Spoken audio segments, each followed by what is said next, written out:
చూడడానికి మరొకసారి అవకాశం ఇస్తామండి. ఈ రోజు జరిగిన తర్వాత అందరికి చివరిసారి చూడడానికి అవకాశం ఇస్తాం.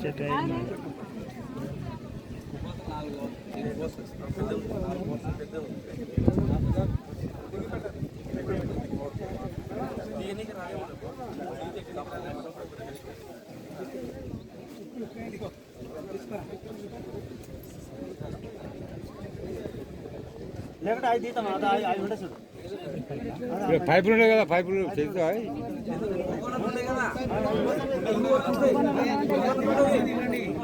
మరి ఉంటే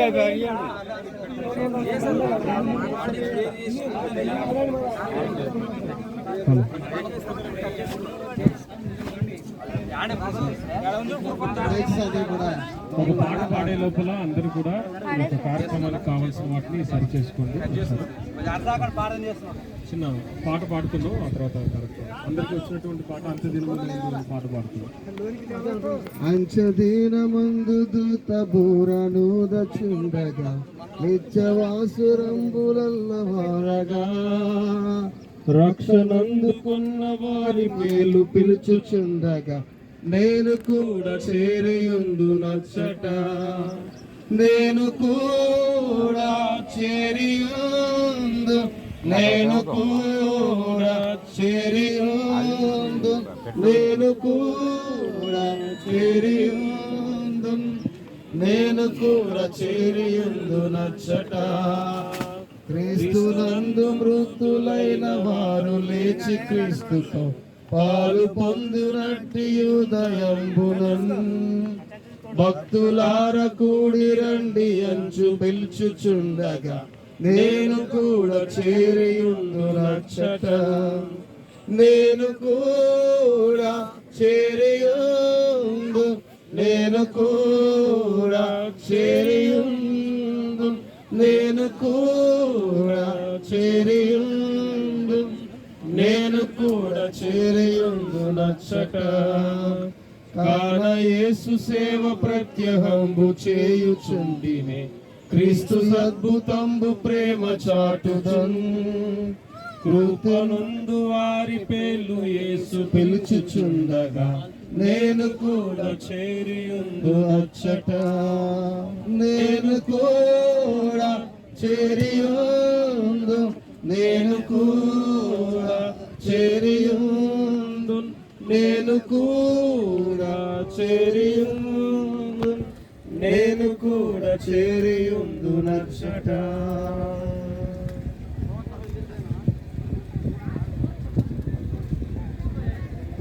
సమయంలో ప్రార్థన చేస్తారు. ప్రార్థన చేసుకుందాం. పరిశుద్ధుడా, ప్రేమగల మా తండ్రి, మీకు స్తోత్రాలు చెల్లిస్తున్నాం. ఈ సమయంలో నాయన బీసనను తన భార్య స్వరూపాన్ని బట్టి మీకు వందనాలు అయ్యా. వారి కుమారుడు ప్రభా ఈ లోకంలోనికి మీరు జన్మింపచేసి పుట్టింపచేసి ఇంతకాలం పెట్టినారు నాయన. ఈ దినం మీరు పిలుచుకున్నారు ప్రభా. ప్రపంచంలో భూలోకంలో ఎవరు కూడా శాశ్వతంగా ఉండవలసిన వారు కాదయ్యా. ఈ లోకానికి మనుషులను పంపించేది జరగబోతున్నటువంటి కార్యమంతా నీ కృపలో నీ క్రమములో దైవికమైనటువంటి పద్ధతులు జరిగించబడి గొప్ప భాగ్యమును దయచేసి మీరు మహిమ పొందుమని యేసు క్రీస్తు నామములో ప్రార్థన చేస్తున్నాం పరమ తండ్రి, ఆమేన్. ఈ సమయంలో పశ్చిమూర్తి గారు ఉన్నారు. వారు కొన్ని విషయాలు కొన్ని మాటలు తెలియజేస్తారు. శ్రద్ధగా అందరూ ఉన్నారని కోరుతూ ఉన్నాం. తండ్రి స్తోత్రం.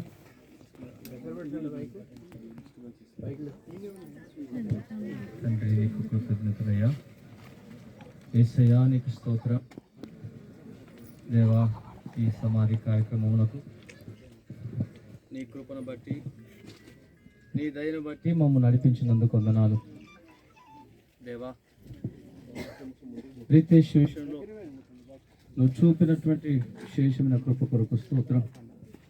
మమ్మల్ని అందరినీ ఈ రీతిగా ఇక్కడికి సమకూర్చి దేవా ఈ కార్యక్రమాన్ని ఘనముగా జరిగించడానికి మీరు సహాయం చేసినారు.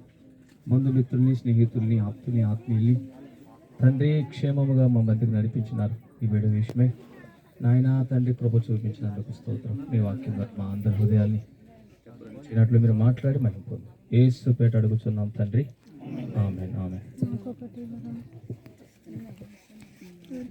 1 తెస్సలోనికలు దేవుని వాక్యం నేర్చుకుందాం.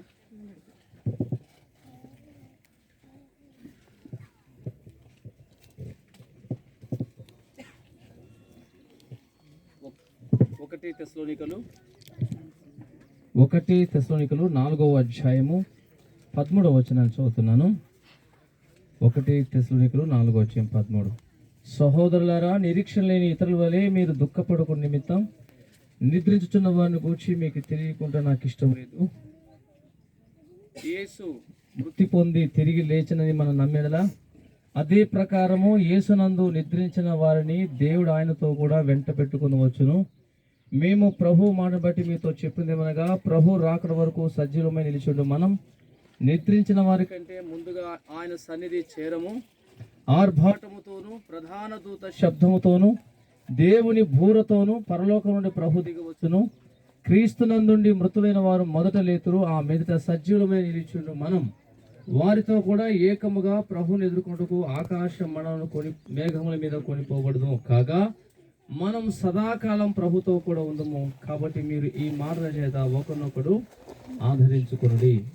దేవుని బిడ్డలారా, కూడొచ్చినటువంటి బంధుజనమా, దేవుని వాక్యము సెలవిచ్చుతున్న సంగతి స్పష్టంగా ఉన్నది. భూమి మీద 2 రకముల ప్రజలు ఉంటారు. ఒకరు మృతులు, మరొకరు సజీవులు. మృతులు అంటే ఎవరు? ఇప్పటికే మన మధ్య సజీవంగా ఉండకుండా చనిపోయిన వారిని మృతులు అంటుంది బైబిల్. ఎవరైతే చనిపోకుండా సజీవంగా ఉన్నారో వారు సజీవులు. అయితే మృతులు కూడా 2 రకాలు. ఒకటి క్రీస్తుకు బయట చనిపోవడం, క్రీస్తు నందు చనిపోవడం. క్రీస్తు బయట చనిపోయిన వారి గురించినటువంటి మాటలు ఇక్కడ లేవు. ఎవరైతే క్రీస్తునందు విశ్వాసం ఉంచి ఉన్నారో, ఎవరైతే యేసుక్రీస్తుని ప్రభువుగా రక్షకునిగా అంగీకరించినారో వారి గురించి ఇక్కడ కొన్ని మాటలు చెప్పబడ్డాయి. ఎవరైతే యేసునందు విశ్వాసం ఉంచి చనిపోతారో, ఎవరైతే ప్రభు అయిన యేసు నామందు విశ్వాసం ఉంచి మారుమనసు పొంది బాప్తిసం తీసుకొని తిరిగి జన్మించిన అనుభవం ఎవరైతే కలిగి ఉంటారో వారు ఒక దినాన తిరిగి లేస్తారు. ఇంత బందోబస్తుగా మనం సమాధి ఏర్పాటు చేసాం, పైన కూడా కొన్ని ఏర్పాటు చేస్తారు. ఎన్ని రకములుగా బందోబస్తు ఏర్పాటు చేసిన ఒక దినమున ఈ రితేష్ ఖచ్చితంగా లేస్తాడు. దేవునికి మహిమ కలుగును గాక. రితేషే కాదు, ఇక్కడ నిలబడిన వాళ్ళు ఎవరైనా సరే యేసుకు తమ హృదయాన్ని ఇచ్చి బాప్తిసం పొంది ఆయన కొరకు శేష జీవితం, మిగిలిన జీవితం నమ్మకంగా ఎవరైతే బ్రతుకుతారో వారు చనిపోయినా ఒక దినాన లేస్తారు. అదే ఈ లేఖనం యొక్క అర్థం. సజీవులుగా ఉన్నవారు అప్పటికే ప్రభునందు విశ్వాసం వచ్చి బాప్తిసం పొందితే వారు లేస్తారు. అంటే వారు ఎలా లేస్తారంటే నిలబడినట్టుగా ఉన్నట్టుగానే ఒక నూతన దేహాన్ని ధరించుకుంటారు, రూపాంతరం చెందుతారు. వీళ్ళ కొత్త వారు చాలా మంది ఉండవచ్చు, మీకు అనేకులు తెలియకపోవచ్చు. మీరందరికీ గొంగళి పురుగు అనేది తెలుసు. ఎంతమంది గొంగళి పురుగు తెలుసు? దాదాపు ఇక్కడ అందరూ గొంగళి పురుగు తెలుసు.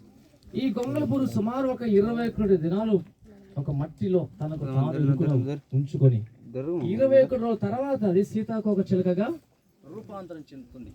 అది గొంగళి పురుగుగా ఉన్నప్పుడు ఎంత అసహ్యంగా ఉంటుందో మనందరికీ తెలుసు. ఏదైనా చేతి మీద వాళ్ళ కాళ్ళ మీద వాళ్ళ మనం అందరం ఏం చేస్తాం? అసహించుకుంటాం. కానీ కొన్ని రోజులు అది ఇరుకును ఉండి అది సీతాకోక చిలుకగా మారినప్పుడు మాత్రం చాలా అందంగా సౌందర్యంగా మారిన సృష్టిలో ఇది ఉంది. ఈవెన్ పక్షిరాజు కూడా తన వయసు కాలం గడిచినప్పుడు వెంట్రుకలన్నిటిని తిరిగి పీకేసుకొని తన ముక్కును కూడా రాయి కేసి రుద్ది ఒక నూతన బలం తెచ్చుకొని బయటకు వస్తుంది. అట్లాగే ఏ విత్తనమైనా సరే నేలలో నాటిన ప్రతి విత్తనం కూడా మనం విత్తనం విత్తినప్పుడు అదేమవుతుంది? పెంకు పగిలిపోయి జీవము బయటకు వస్తుంది. సేమ్ థింగ్ మనం కూడా మన మట్టి దేహాలు మట్టిలో కలిసిపోయిన తర్వాత ప్రభు మనలో కొత్త జీవితం మనకు ప్రసాదిస్తాడు. సజీవంగా అప్పటికే చావకుండా మిగిలిన ప్రజలు ప్రభు వచ్చినప్పుడు ప్రభు రాకడలో రూపాంతరం చెందుతారు. అంటే ఈ పాత దేహం అవుతుంది కొత్త దేహంగా మారిపోతుంది. ఈ విషయమే ఫిలిప్పీ పత్రికలో ఒక మాట చూసి ఒకసారి చదవండి. 4 పేర్లు చెప్పండి. అదొక్క మాట. ఈ రెండు విషయాలు ఇక్కడ ఉన్న ప్రతి ఒక్కరు తెలుసుకోవాలి. ఫిలిప్పిలోకి రాసిన పత్రిక 3వ అధ్యాయము 21 వచనం. 21. 21. సమస్తమును తనకు లోబర్చుకున్న దాని శక్తిని బట్టి మన దీన శరీరమును తన మహిమ గల శరీరమునకు సమరూపం గల దానిగా సెల్ ఫోన్ సరిపెట్టే కొద్ది నిమిషాలు. దీన శరీరం అంటే మట్టి శరీరం, మట్టి శరీరము మహిమా శరీరముగా మారుతుంది. అంటే ఇప్పుడు మనం కలిగి ఉన్నదంతా మట్టి శరీరమే, దీన శరీరమే. మన రుదితే కూడా మట్టి బయటకు వస్తుంది. అందరూ మట్టి నుండి చేయబడ్డామని ఒక రుజువు. ఈ మట్టి శరీరము ఎప్పుడైతే యేసు యొక్క స్వరం, కడమూర స్వరం వింటారో మహిమ గల శరీరంగా మారిపోతుంది. ఒక క్షణంలో జరుగుతుంది. 1:15 వచ్చిన తర్వాత తీసుకోవచ్చు. ఇలాగా సజీవంగా ఉండేవారు రూపాంతరం చెందుతారు. మృతులై మట్టిలో పెట్టినబడిన వారు కూడా రూపాంతరం చెంది తిరిగి లేస్తారు. ఇది ఎవరైతే యేసునందు విశ్వాసం ఉంచి ఉంటారో, బాప్తిసం పొంది ఉంటారో, పాపాన్ని విడిచిపెట్టి ప్రభు కొరకు బ్రతికి ఉంటారో వారికి కలిగి ఉన్నటువంటి నిరీక్షణ. అందుకే క్రైస్తవుడు పుట్టిన పాటలు పాడతాడు, చచ్చిపోయినా పాటలు పాడతాడు. కారణం పాట ఎప్పుడు పాడతాడు మీ అందరికి తెలుసు. యాకోబు పత్రిక 4వ అధ్యాయంలో ఎవరికైనా సంతోషం కలిగిన వాడు కీర్తన